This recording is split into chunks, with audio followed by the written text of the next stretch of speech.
Bonjour! Je vais vous expliquer un peu comment on fait le rituel de poésie. Il y a plusieurs façons de faire le rituel de poésie. Souvent, j'apporte ce moment-là dans un cercle du matin, après avoir bougé, après avoir dépensé l'énergie, puis après avoir été essoufflé un petit peu, après avoir fait les exercices, les comptines, peut-être un peu de course. Puis là, les enfants sont plus disposés à s'asseoir. La poésie, on la faisait toujours en cercle. On s'assoyait, je leur disais, bon, maintenant on va s'asseoir tout le monde ensemble. Et là, on s'assoit tout le monde ensemble. Puis dépendamment du moment, dépendamment de ce qui se passe dans le groupe, on n'hésite pas à prendre un instant pour accueillir ce moment-là. Ça pourrait être, par exemple, bon, tous les amis, on ferme les yeux pour une petite minute. Puis là, on va fermer nos yeux pour laisser ouvrir notre cœur, pour laisser ouvrir notre tête, pour laisser ouvrir nos idées. Puis là, on prend des grandes respirations et on garde les yeux fermés encore quelques secondes. Nous sommes prêts pour le merveilleux poème.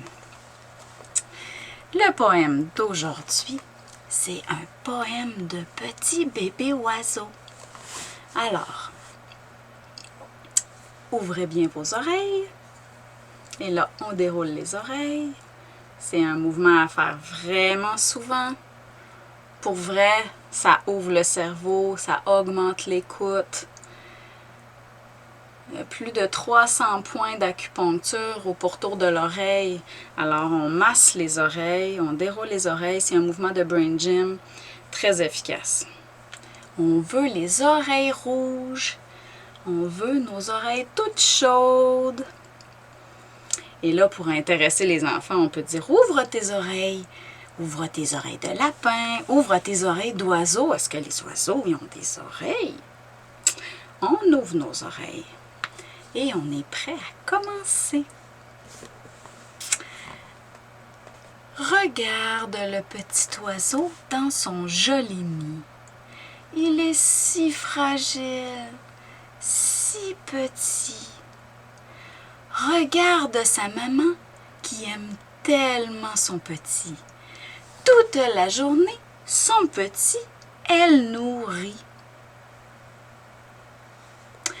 Regarde le petit oiseau dans son joli nid.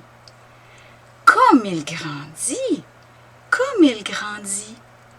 Regarde sa maman qui aime tellement son petit. Toute la journée, son petit, elle nourrit. Regarde le petit oiseau dans son joli nid. Il a tant grandi, tant grandi. Regarde sa maman qui aime tellement son petit. Toute la journée ne peut plus nourrir son petit.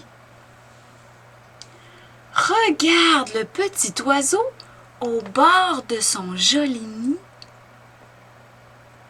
Il ouvre ses ailes et sourit, et sourit. Regarde sa maman qui est si fière de lui. Toute la journée, elle lui dit « Vole, mon petit, ouvre tes ailes et regarde le ciel. » Et le petit oiseau qui sourit s'envole dans le ciel joli. Et on voudra peut-être faire les poèmes 2 fois. En général, les comptines, je les faisais toujours 2 fois, parfois 3, parfois 4 fois même.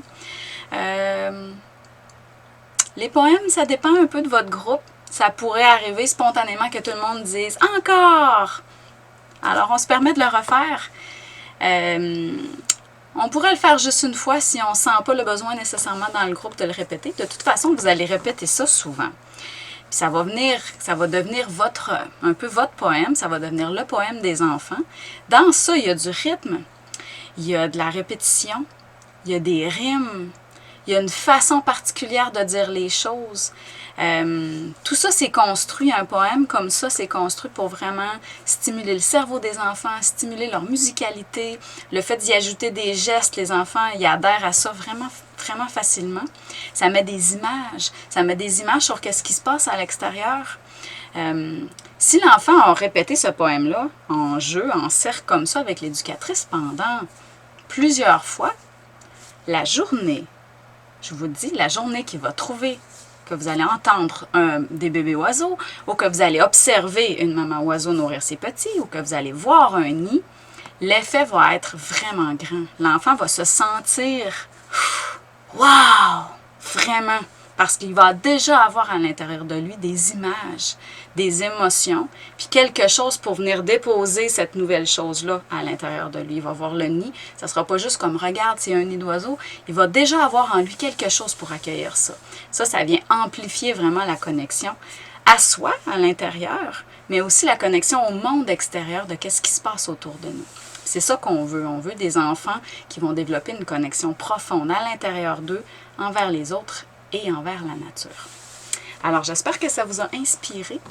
Ensuite, vous pouvez vous approprier ça. Vous pouvez inventer vos propres gestes, mais dites-vous qu'une fois que vous avez créé les gestes pour un poème ou pour une chanson, c'est vraiment important de s'y tenir.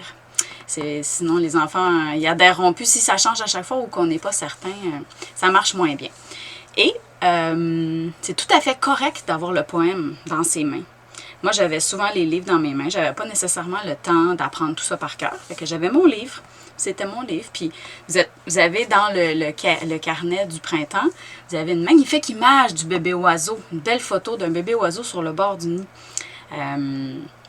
Vous pourriez avoir votre livre dans les mains. Puis c'est juste à la toute fin, quand on arrive à « Vole mon petit », que vous pourriez montrer l'image. Alors, je vous souhaite de vous amuser beaucoup avec la poésie, de profiter vraiment de ce médium-là qui est fantastique avec les enfants. Merci!